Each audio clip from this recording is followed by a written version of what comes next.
3.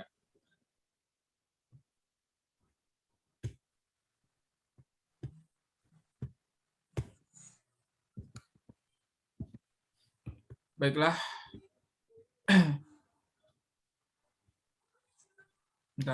Bentar lagi nge-lag guys, bentar.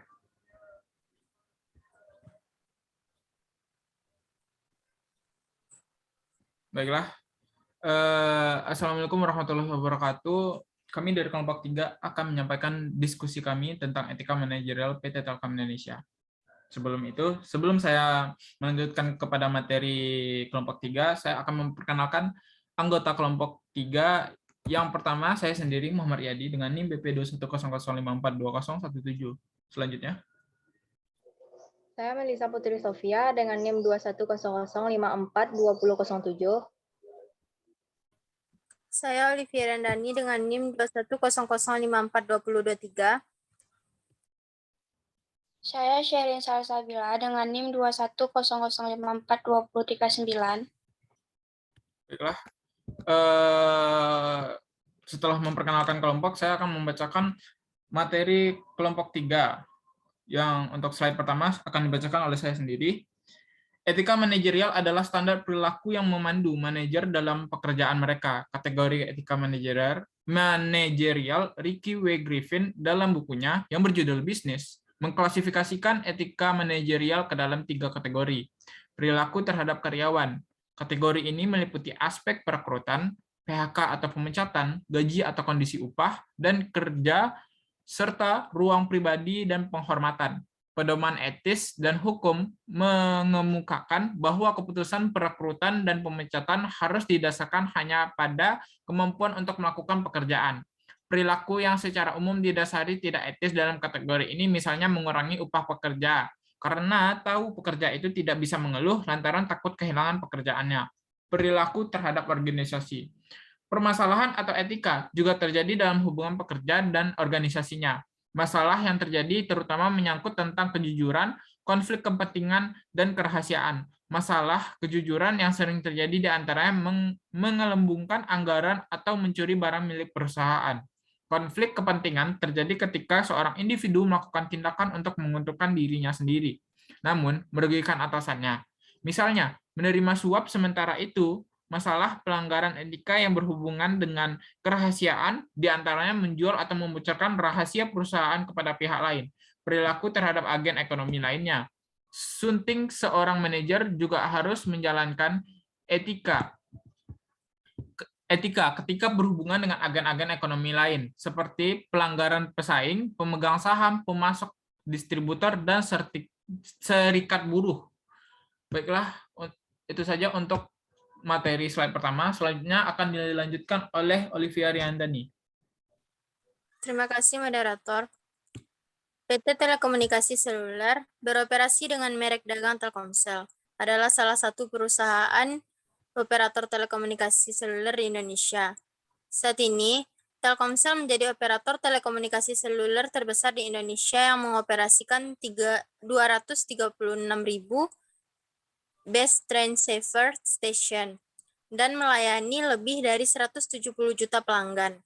Membuat Telkomsel mengambil paksa pasar telekomunikasi seluler Indonesia, hampir sebesar 60% di tahun 2020.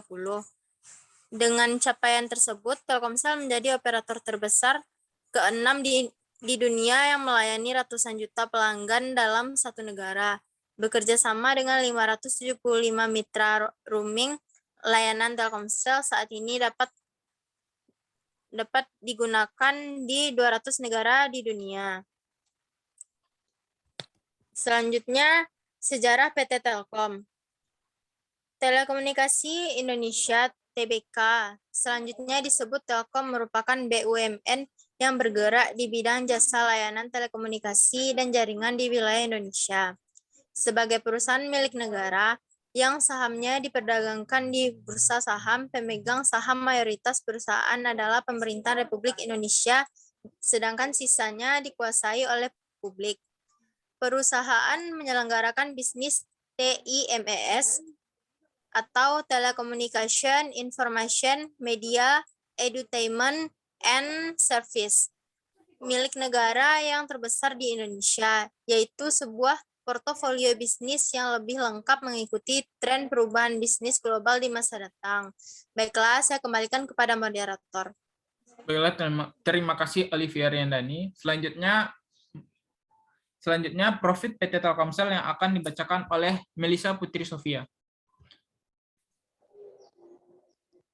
Baik, profit PT Telkomsel. Dalam perjalanan sejarah, Telkom telah melalui berbagai dinamika bisnis dan melewati beberapa fase perubahan, yakni kemunculan telepon, perubahan organisasi jawatan yang merupakan kelahiran Telkom, tumbuhnya teknologi seluler, berkembangnya era digital, ekspansi bisnis internasional, serta transformasi menjadi perusahaan telekomunikasi berbasis digital.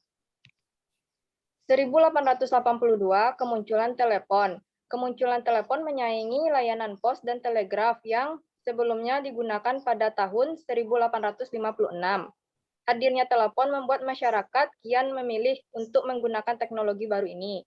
Kala itu, banyak perusahaan swasta menyelenggarakan bisnis telepon. Banyaknya pemain ini membuat industri telepon berkembang lebih cepat. Pada tahun 1892, kelahiran Telkom pada tahun 1961, pemerintahan Indonesia mendirikan perusahaan negara pos dan telekomunikasi atau PN Postel. Namun, seiring berkembangnya pesat layanan telepon dan telex, pemerintahan Indonesia mengeluarkan PP nomor 30 tanggal 6 Juli 1965 untuk memisahkan industri pos dan telekomunikasi PN Postel, PN Pos dan Giro serta PN Telekomunikasi. Dengan pemisahan ini, setiap perusahaan dapat fokus untuk mengelola portofolio bisnisnya masing-masing. Terbentuknya PN Telekomunikasi ini menjadi cikal bakal Telkom saat ini. Sejak tahun 2016, manajemen Telkom menetapkan tanggal 6 Juli 1965 sebagai hari lahir Telkom.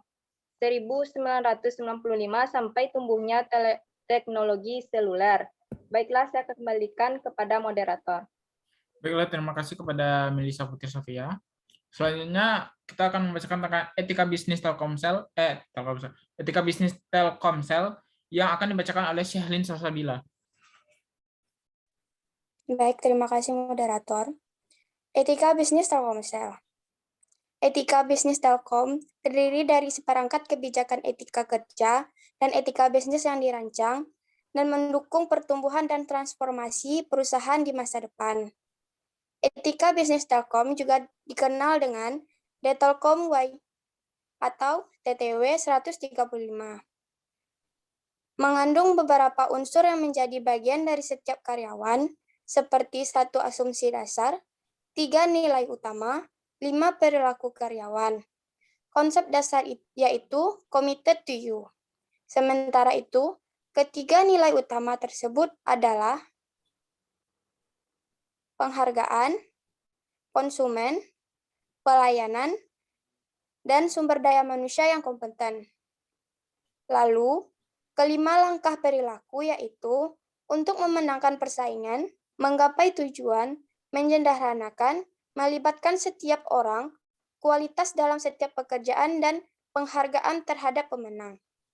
TTW 135 diharapkan akan menciptakan pengendalian kebudayaan yang efektif terhadap cara merasa, cara memandangi, cara berpikir, dan cara berperilaku. Oleh seluruh karyawan Telkom, etika bisnis dan etika Telkom terdiri dalam beberapa ketentuan yang menetapkan setiap karyawan untuk menjaga sikap profesional, jujur adil, dan konsisten sesuai praktik bisnis dengan seluruh stakeholder, pelanggan, mitra bisnis, pemegang saham, kompetitor, serta masyarakat. Etika bisnis Telkom juga menekankan komitmen untuk mematuhi peraturan dan ketentuan yang berlaku. Sebagai badan usaha milik negara dan flagship dalam bisnis informasi komunikasi di Indonesia, Telkom harus menjaga hubungan yang transparan dari konstruksi dengan pemerintah sebagai pengatur dan pemegang saham mayoritas perusahaan. Hal ini penting dalam upaya menghindari konflik kepentingan untuk melindungi pemegang saham minoritas. Sekian dari saya kembalikan ke moderator. Oke, terima kasih kepada Syahrul Salsabila. Dengan berakhirnya materi yang dibacakan oleh Syahrul Salsabila, juga berakhir presentasi kami dari kelompok 3. Saya sebagai moderator, kalau ada salah kata, mohon dimaafkan. Kami cukupkan untuk presentasi kelompok 3 dengan wabillahi taufiq wal hidayah. Wassalamualaikum warahmatullahi wabarakatuh. Waalaikumsalam warahmatullahi wabarakatuh. Sudah.